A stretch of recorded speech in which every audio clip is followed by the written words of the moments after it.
retrospects, really good model to use. We do them after projects, we do them internally, we do them with clients. Like, what worked well on this project, what didn't. Let's have a little session, 20 minutes. We have some honest conversations that you don't normally do. And why would you wait for it to go wrong to have those conversations? Why don't you have them earlier?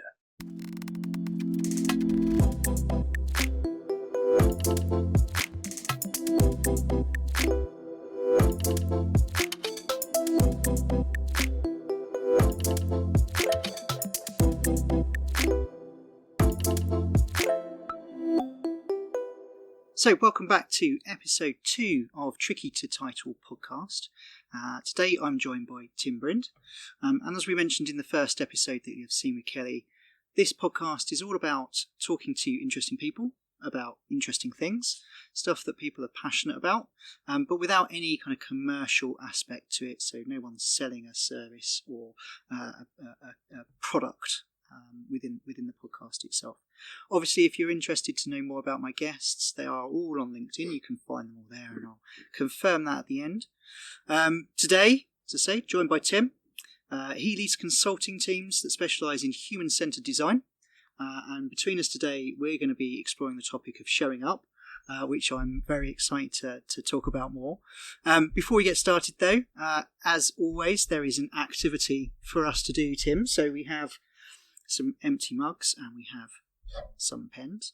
And what I'll be asking Tim to do today is to draw me a lovely design on the mug that will sit behind me when I start to do the intros for these podcasts. And I'll have a lovely collection of mugs and grow over time. Tim is lucky enough to get my designed mug, which I'm sure is going to be terrible, Love it. Frankly, given my artistic ability. We also have Dave the donkey, who is the podcast mascot. So Dave has been with me for a very long time. I've always loved donkeys, and my wife bought me that about 14 years ago now. So yeah, Dave comes everywhere with me. Sometimes he is my only friend. Moving on from that depressing thought. So Tim, perhaps you can do a little bit of an introduction about yourself to us, and then we can start on the topic. Yeah, sure. So, wow, where do we start? Creative background in web design. That was during the .com bubble. Before that, degree in music technology. Wow.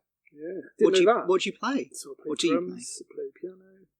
How exciting. Not at the same time. Can you do us a little recording for like a little after show of the podcast? We could do that.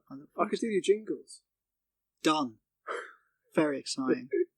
So that meant I went freelance for a while after uni. Got a contract for a UK engineering firm who took me on full time. That got me into the world of, I guess we call it multimedia, right, back then. Mm-hmm. Got involved in lots of special projects, stuff nobody else could do. It's all kind of, graphics or web stuff. But they were heavily specialised in engineering, aerospace defence, so I kind of worked on all kinds of things. Tanks, helicopters. Wow. Trained to be a technical author, technical illustrating, worked on the Apache helicopter, VH-71 presidential Obama's helicopter. Wow. Quite a lot of technical kind of engineering stuff, but at the same time I was running this kind of multimedia side of it. Mm-hmm.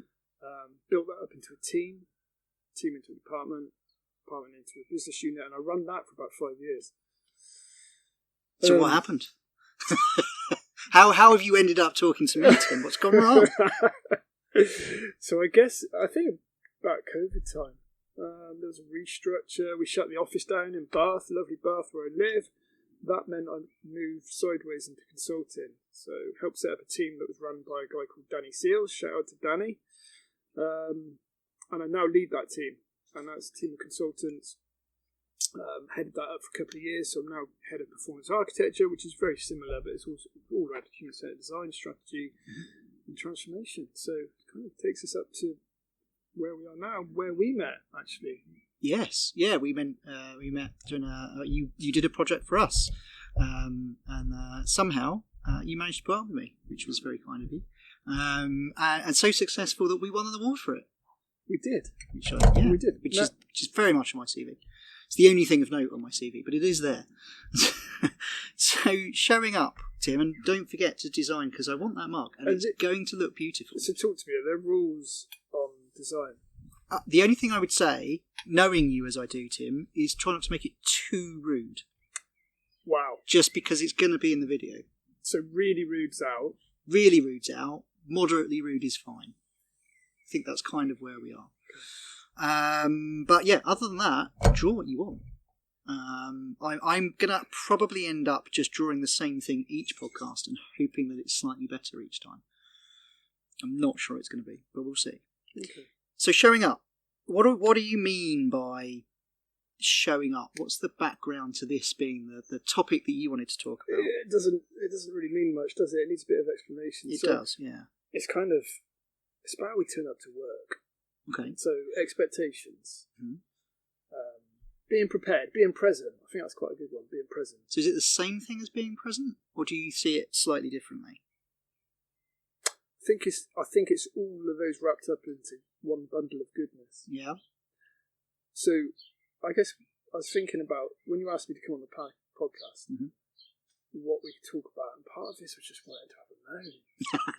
It's often the best way, yeah. And I'm very good at having a moan. And I think that's where the idea came from. So we've all been in meetings, right, where there's been no point, there's been no output, there's been no agenda. Yeah. You know it could have been done offline. So showing up is kind of being prepared for that, or not putting other people in that situation. Right. And I think that's the key one, holding them to account when they do. Okay. So the flip side of showing up is really good. It's when you show up in the right way, you kind of talk about high-performing teams, you've got improved ways of working, right, everyone's in sync. Yep. So there's a difference, there's a good and a bad side to it. And I think I've been fortunate enough to build those types of teams. So we codified our ways of working, we had that down, we had practices, rituals. So we knew what that meant, and we knew how to fix it. And that became the norm. And that was a really good kind of environment to be in. So you use some language there, you codify and you use the word rituals. What do you mean by some of that? Don't just wing it. Okay. If something That's a works... problem. That's my life. That's the past 43 years gone out the window. Thanks, Tim. I get asked for my processes, my procedures, like all the time. Yeah. And I ask other teams for it, and they don't have them. But you ask somebody else, oh yeah, we've got that. Yeah. And, I'm not talking big fancy stuff, a mirror board, but get it down. Yeah.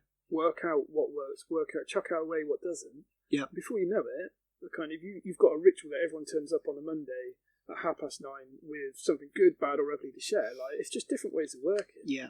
Yeah, so it's sort of mini culture, I suppose. It's exactly that. Yeah, okay. And that documentation, that getting stuff down creates that synergy between everybody, that agreement that this is how we're going to be and this is the way we're going to work. Because we've worked through that together as a group. Yeah, and I think showing up is about having pride in your work, it's about having integrity. I think it's about giving a shit as well. That's the end. Yes, that is true. I get that. I just... How do you deal then with the days when you don't? Because everybody does, right? Everybody has days where they just, cannot bring themselves into that moment. Be that the work that they're working on that particular point in time, be that the something that's happening in their personal life. How do you manage that combination of not... no one can be super present and excellent at showing up every day. Yeah. Again, bring it back to expectations. I think... Imagine you're in a team where everyone knows their role. Mm-hmm. We all play to each other's strengths. If you need some input on something, to go to Bob. Bob's great at doing that. Yeah. If you're looking for a different skill, you might go to Sue because she's great at that. And again, you've embedded that, so that's your go-to. So that's your inner circle. Yeah. Imagine the team the opposite.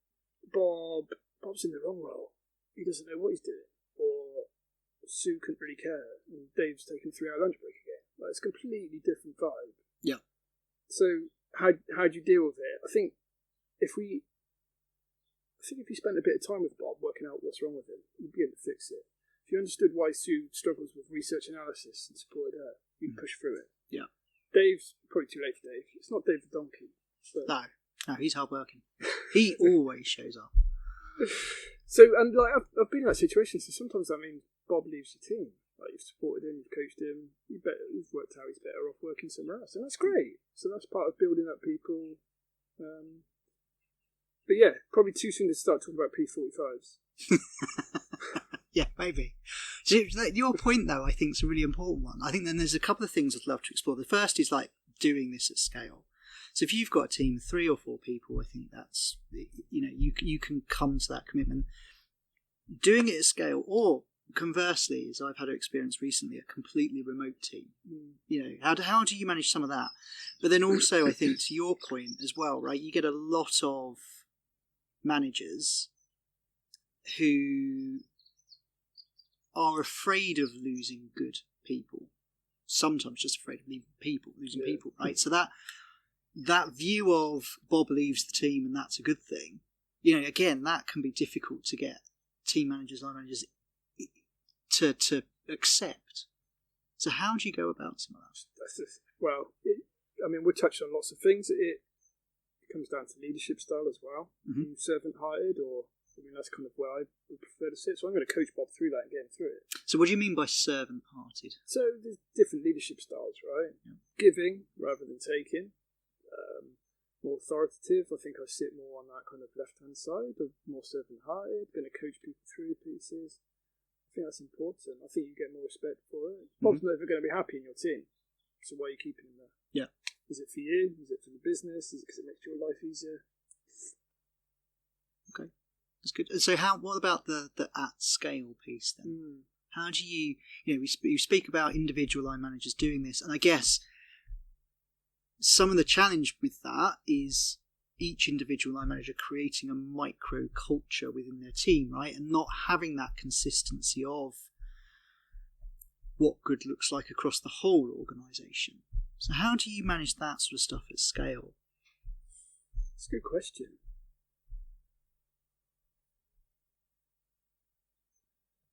Because in my head, I'm thinking, from a learning development point of view, if I think about typical leadership management programs, they'll focus on core soft skills. And we sort of, myself and Kelly touched on this a little bit last week around the role of talent marketplaces and the fact that we don't often train managers how to use the technology well to get good outcomes. But usually we're talking about, the basics of coaching, the basics of having difficult conversations, the basics of etc., with the hope that you create some consistency about how line managers manage that. How do you then, when you then talking about kind of documenting your processes and procedures, getting engagement, getting agreement on ways of working, how do you help other line managers see what good looks like when it comes to that sort of thing? Or do you need to? I don't know. Even basic things, you say, we all turn up at X time on a Monday and we do this thing together and we do that. Like, does it matter if every team does that slightly differently? I don't know. So I think it's more intrinsic and it's more on the individual level. So I think it's more about you being accountable for what you do, and that's how you choose to show up at work. Right. So I think having a point of view is really important. Mm-hmm. That's why people might come to you in your profession, right? You've got a view on X, you know how to solve Y. So I think that's good. But with that, it means not assuming it's somebody else's job. Okay. So let's say I turn up and we have a conversation and you don't want to do it because you think, Sue can do that. Yeah. That's kind of, you're not showing up in the right way, maybe. In that example. Yeah. So, and I think listening is one of the easiest ways into that, and probably one of the hardest things to do. You're not going to agree with everybody you meet. Yeah. Like, imagine the weirdo you meet on the bus that you don't want to talk to, but he wants to talk to you. Yes. On the tube. You want to, exactly. You want to get out, you want to walk away, but you can't. So, no amount of showing up is going to fix that situation. Yeah. So it's not always going to apply. Yeah. You do have to care about the situation you're going into. That's the intrinsic piece. You do have to want to fix it or show up in the right way. Yeah. So again, I think it comes back to the individual. So probably not answering your questions about leadership and teams, but when you do get it right as a leader, the effect is it cascades out to the team, and you codify those ways of working, and you do establish those rituals. So that kind of, I guess, doing what you say others should do, but doing it at a senior level and bringing it down through the management levels and making sure that it's demonstrated at a senior level. Because I do find that in my working life, I haven't always seen that. Right? You're often like, this is how we want leaders to be. This is, we want you to be, we want humility. We want you to, open up and share your experiences and talk about where things have gone wrong. And, all of those good things that a leader should do. But there seems to be a point sometimes in organisations that level that you get to, and then that stops applying for some reason. And mistakes are, well, no, we never make mistakes, right? Other people make mistakes and we fix them. Now we're at that level. So yeah, I think that principle of if you want people in your org to show up, you kind of need to do it too. I think is a really key one. Is it the Peter principle? I'm trying to think which one it is, but the higher you go up, it's one of the graphs that we've all seen. The higher you go up, you become a leader, but you're not necessarily a leader because of your competence. You were there because of the hierarchy, and you scaled up. Yeah. So sometimes we see it as the graph. The graph illustrates that the higher you get, the less competent as a leader you become. Yeah. Even though that's your status. So why are you leading? Are you leading for the status, or are you leading because you can show up? Yes. Yeah, and I think it's really interesting. And I wonder how often we talk to leaders about that concept within their own development and within their own coaching. Interesting one to explore. So talk to me then, if you can, about some of your experiences, right? So, I know you mentioned that this kind of stemmed from having a moan. So when have you, and you've given a couple, but when have you seen it go really well? And what has that resulted in? And is that within just your team, or is that when you work with clients as a consultant? What kind of things have you seen gone well, and how does that affect the output of what you're creating? Yeah, so it's both. You get it down in your internal team, you then scale it to clients. Yeah, it's definitely about those rituals. You need a team to build trust. Yeah, and I won't talk about psychological safety, and it's just another way of telling people what they already know. Yeah, but once you've got that down, just talk to your team. Yeah. Find out what's going on, what's driving them, what their problems are. But let's say Dave's working on a new design flow for a workshop. He now knows he can give Bob a call, ask him to break it. Yeah. Like we do that all the time. I think you and I started to do that. Places run little sparring sessions. You got an idea, you want somebody to break it, pressure test it, challenge it. But everyone shows up in the right way. Yeah. And if they don't, what role do you want me to do today? Yeah. Do you want me to be a critique? Do you want me to challenge? Do you want me to coach? Just having that conversation is quite key, quite a good way into it. And if you're starting out, that's probably a good approach. And I think this is a really interesting concept as well. The bit that you're talking about, getting people to break your stuff, right? By the way, how's your mug going on? We'll have a look in a minute. I'll check in a second. I don't think much progress has happened, Tim. Not my side. No, I'm very disappointed. But unsurprised. But I think the concept of, like, as you say, I want someone to create this thing and I want someone to break it or tell me it doesn't work or how it could be better. That's quite an alien concept for a lot of people. They're very proud of what they do, and asking someone to then come along and tell them all of the reasons that it's not very good or doesn't do what it needs to do or doesn't work over here, that's quite an intimidating concept, I think.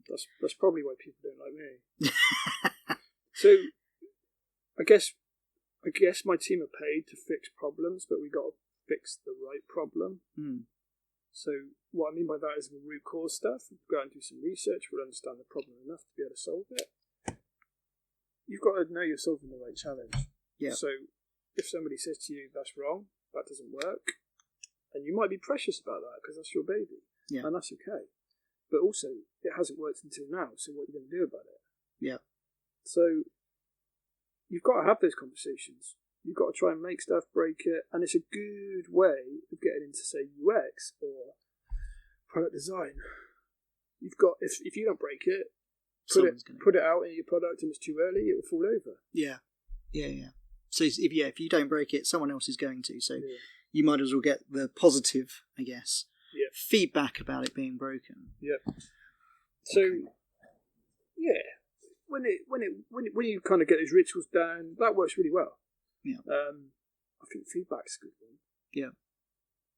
If you can't challenge somebody in the right way, if you can't feedback or receive feedback, give off, take feedback. That's a problem. So getting a feedback model down is really crucial. Retrospects, really good model to use. We do them after projects, we do them internally, we do them with clients. Like what worked well on this project, what didn't. Let's have a little session, 20 minutes. You have some honest conversations that you don't normally do. And why would you wait for it to go wrong to have those conversations? Why don't you have them earlier? Yeah. Yeah. So we've done a lot of retrospectives in our team, and they are valuable, but they often happen like, a project may have lasted 4 months, and we do a retrospective a couple of weeks after it's finished. We don't find we get the problems on the project in the last few weeks, right? They're normally sort of halfway through, when you realise that perhaps the initial kind of diagnostic or root cause analysis wasn't as thorough as it needed to be, or something unknown has cropped up and we need to deal with that in the moment and we need to pivot. Usually that's when the problems surface, and then you don't talk about them for 3 months until the retrospective, right? Which I've always found quite challenging, because people sitting there going, "Oh, what went well?" And I can list that off because that's always easy, right? Because that's being nice to people. And then people are like, "Oh, what could we have done better?" And I'm like, "Do you know what? I actually can't remember, because it was so long ago. I know some stuff didn't work, but what it was and the detail of it, that's gone, because I've had to deal with X number of other problems and other things since then." So how do you build that in, I guess, that concept of dealing with that in the moment rather than leaving that to... Because I think a lot of people will do a retrospective at the end of the project, right? And so they'll almost save it up because they're like, well, we'll deal with that in the retrospective. Yeah. And then it never really gets dealt with because it's so far away. Yeah, no, you're right. People do leave it too late. You've got to do it the next week. But where it falls over a lot, people don't actually take the outputs from a retro. Doing a retro is great, but what do you do with it? Yeah. So we use the retro outputs as inputs to modify strategy or process. Yeah. It's really good data, but you've got to do something with it. Yeah. It's a bit like a strategy. Anyone can write a strategy, really high level piece, but what does it actually mean at the ground level? The retro's kind of like that. Yes. Yeah, I've experienced many strategies, and then when you sort of say, well, what does that mean? They're like, oh, well, yeah, that's the roadmap of work. So that's different. And I've always struggled with that concept that somehow a strategy is often referred to as a plan on a page, right? And a lovely vision, but with nothing behind it on how you're going to get there. And then when you have that conversation, it tends to be, well, that's somebody else is figuring it out. And it's like, well, who? Oh, I don't know. But someone's figuring it out. You never really deliver on it. But I think that's very true of the retrospective, to your point, right? Is you get a lot of data out the back of it, but who is ultimately responsible then for working that into the next project and making sure that we don't repeat the same mistakes? Exactly. So we use the retro as we create trade-offs. We use the retro to kind of, what's more important to you? Is the quality of time? Is it could be anything, right? But the point is you're identifying the trade-offs as a result of the learns from the retro. Yeah. You then use them to inform what you do next. Next time we'll put in this situation, we value quality over time. Okay, well, let's spend 2 hours extra if it means we get the result and don't get into that situation. Like, you've made a really good decision that you can embed as a guiding principle or whatever next time. Yeah. Okay. Cool. Mug check. So while you since now you've added some. Normally I'd have done it earlier, but Tim's a bit slow. So I have. If you've seen the first episode, this will not surprise you. I've gone for 3 teas this time. However, they are actually green, not gold. Tim's not looking at my hard work. Thank you, Tim. 3 teas. 3 teas for a tricky 2 title, obviously. I have some grass around the bottom, and last time I did Dave's face. This time I've tried to do the whole of Dave. Needs a little bit more work. He's a wonky donkey. He is a wonky donkey, as I said to my last guest. I have a honky wonky tonky donkey at home, which is an inflatable donkey that my youngest jumps around on. But yes, he's a honky wonky tonky donkey. What have you got, Tim? So this... Show the camera so people can see, because obviously, this will encourage them, if they're only listening, to come and watch it. I think I'm going to like this. Filled with self-confidence there. I think you're going to like this. It's a little bit special, I'm not going to lie. Excellent. Well, I like special mugs. I'm a special person. I need special things. So. Oh, wow. What is... It's a bit abstract. Donkey ears? No. Oh. So we've got the Star Trek symbol there. Excellent. Yes. We've got a pair of Spock ears. Yes. Good. And we've got some weird blue Enterprise spaceship at the bottom. Oh, is that what is a spaceship? Is it? It's not good, is it? I wasn't quite sure what that was. It's got a spoiler like one of your cars. It's got a spoiler like one of your cars. The Spock ears are very good, and it's gone downhill when you did the Starship, but I like the rest of it. It's very impressive. Thank you.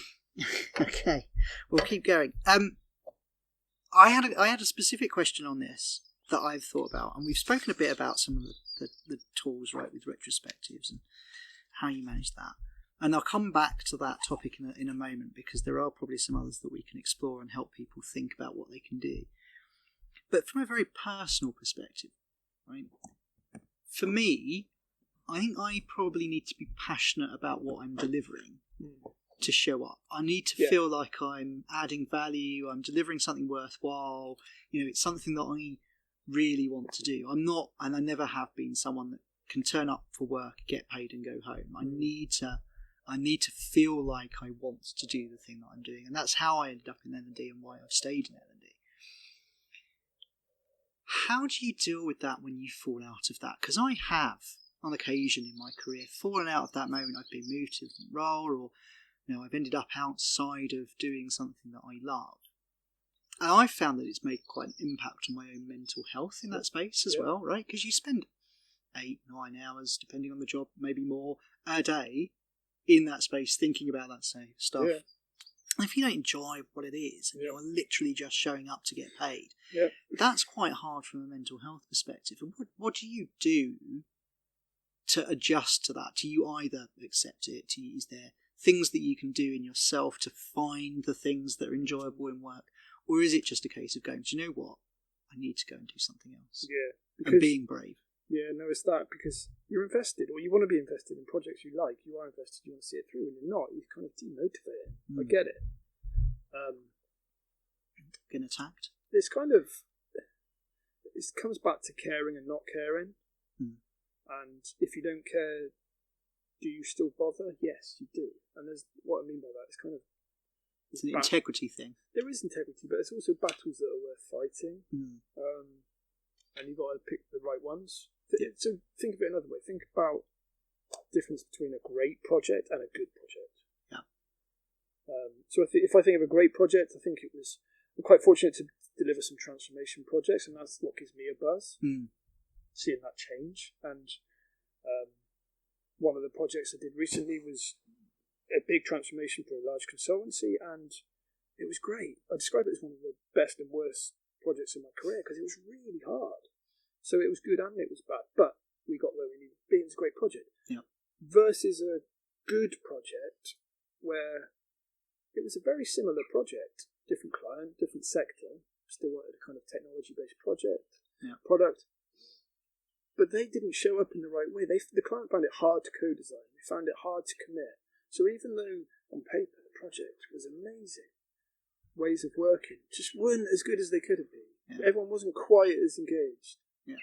We've got a van somewhere reversing, by the way, so apologies if you can hear the beeping. It's beautiful in the sun, right? It is beautiful in the sun. It's exactly why we're doing it outside. So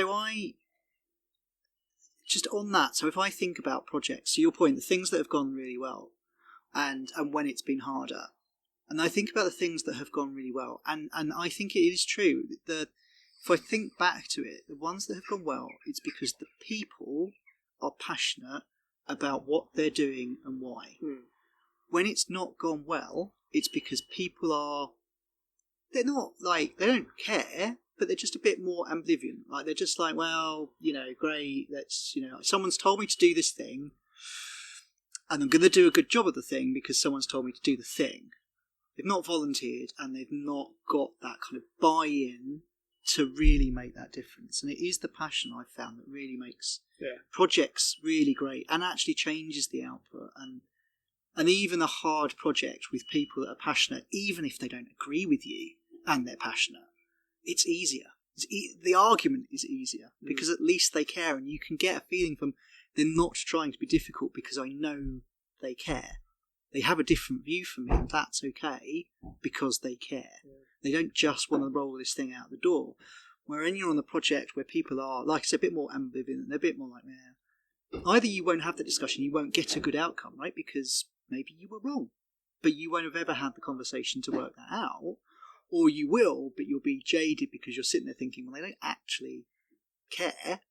They're just arguing because they want to argue, right? And they're being difficult for being difficult, rather than because, it's going to make things better. So if I look back and think about it, I 100% agree with you. It is the passion of the individuals to make the difference. It's a bit like watching a film on Netflix. If it's crap, you don't mind turning it off because you haven't invested any time in it. No. Whereas if you get 3/4 of the way through and then you think it's crap, you're like, no, I'm going to stick with it. I'm in. I'm going to do it. I've done this, yeah. I've made my way through it. But you do have to care, and it's showing up's not going to work in every situation, right? It's, to your point, it's got to be the things you're passionate about because that's how you show up best. Yeah. And that's how you know you're doing your best because you've got that point of view, you've got that investment, you know what good looks like. So you bring the best version of yourself to that situation. Yeah. Okay. Coming to a close, tools, tips. We've spoken about retrospectives.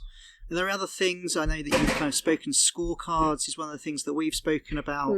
Like, what are the other things that can help people either help their team show up and kind of get that microcosm of culture, or themselves be more present and show up? We've covered a couple already, haven't we? I think the first one: can you talk honestly with your teams or with clients? Yeah. Would you just say the things they want to hear? Or would you challenge to can you have that feedback model in place to know how to fall back on it? And that's your safety net. Yeah. So do that. Talk honestly. Just practice it. Massively. I think the other thing is, the scorecards. And we did that piece, right? We kind of looked at doing these kind of EVP scorecards. Really good way of driving that level of accountability. Yeah. So look at your EVP, Employee Value Prop. How's it embedded? How do you see that brought to life? Get people to kind of rate it. Get those little touch points, those little pulse checks, and get some data on what that really looks like. Start driving and scoring that level of accountability with a scorecard. You can do it at a ground level. You can do it through leadership, which is I think where we looked at a culture piece on it. Yeah. So there's lots of ways into it. Yeah. By the way, if you can hear in the background noise, it does sound like Tim is having his beer delivered. I suspect Tim is having his beer delivered in huge barrels. I don't know what this says about you, Tim, but... Well, I'm actually making my own beer in the garage. Why am I not surprised? Of course you are. We're in Bath. Is it in a bath in the garage? Not yet. I may lay down in one later. Excellent. There we go. Covered in beer. Why not? But you say we're in Bath. Yeah, very Bath. Okay. Perfect. All right, so we have our mugs. Tim, you'll get this one. I will take yours home. Love it. I'm not going to tell anyone why the Star Trek reference is relevant, but if anybody wants to know, then you can contact me on LinkedIn. Massive thank you, Tim, for your conversation, sharing your journey, insights, having a whinge. Thank you, everybody, to listening and or watching. If something sparked your curiosity, given you an idea, made you think how you can learn, I'd love to hear about it. You can find Tim and I on LinkedIn, as I've said, or you can email me at trickytotitle@gmail.com. I'll also give you the insight then into A, Spandex, and B, Star Trek. As mentioned in the last podcast, I've asked ChatGPT to give me a ongoing kind of message that I can use at the end. So it is slightly cheesy, but I'm going to stick with it. So you know it, I'm Richard Pedley. Stay curious, stay messy, and don't worry about the title.